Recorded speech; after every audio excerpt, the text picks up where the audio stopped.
সখা মহাভাৰত সখা আহি আহি আমি স্বয়ম্বৰ সভা নিচেই কাষ পালোহি। হয় সখা, এই নিৰ্জনতাতেই তুমি তোমাৰ সাজ পৰিধান কৰি লোৱা। আহা আহা সখা।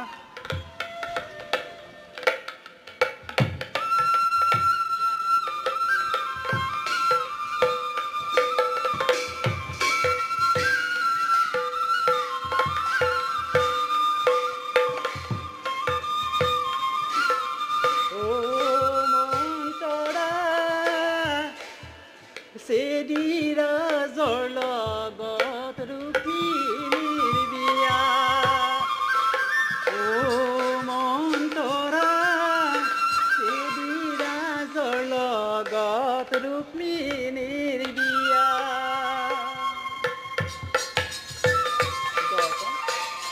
দৰ্পণ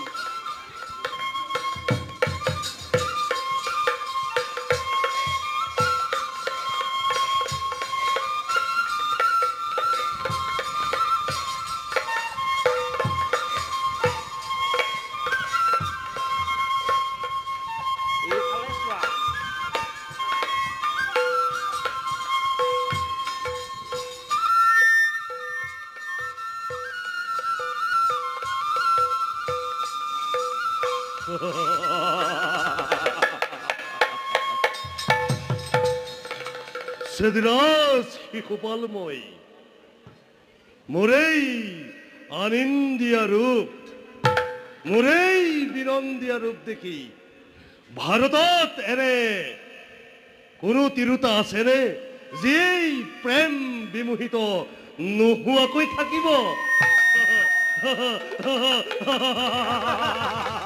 শুনা সখা, এই তোমাৰ নিচিনা এই সুন্দৰ ৰূপ যৌৱন ভাৰতবৰ্ষত কাৰ আছে? ৰুক্মিণী, ধন্য ধন্য তুমি, মোকেই বৰমাল্য প্ৰদান কৰি নিজৰ জীৱন তুমি কৃতাৰ্থ কৰা। অ তুমিও ধন্য, ও ময়ো ধন্য।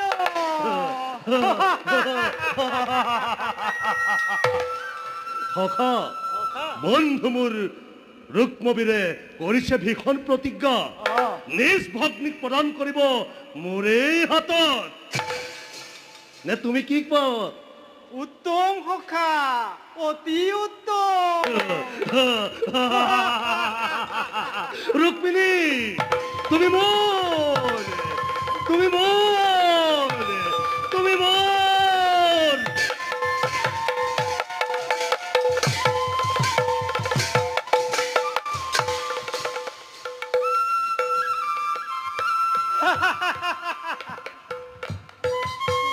তুমি কি ভাবিছা সখা, চেদিৰাজৰ লগত ৰুক্মিণী দেৱীয়ে প্ৰতিবৰণ কৰিব? ই অসম্ভৱ, ই কিবা পানী মিঠৈ নিচিনা।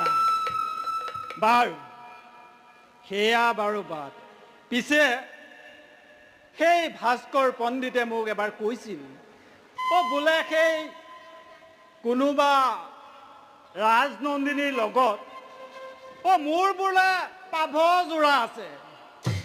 বাৰু ৰুক্মিণী যেনিবা ক্ষত্ৰিয়, মই ব্ৰাহ্মণ, একো অসাধ্য নাই, একো কথা নাই, যি আছে হৈ যাব। বাৰু ময়ো এটা বস্তু আনিছো বাৰু,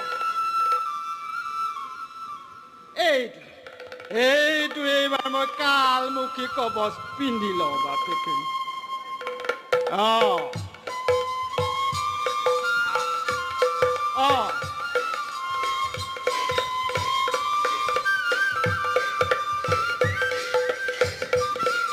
চাওচোন বাৰু।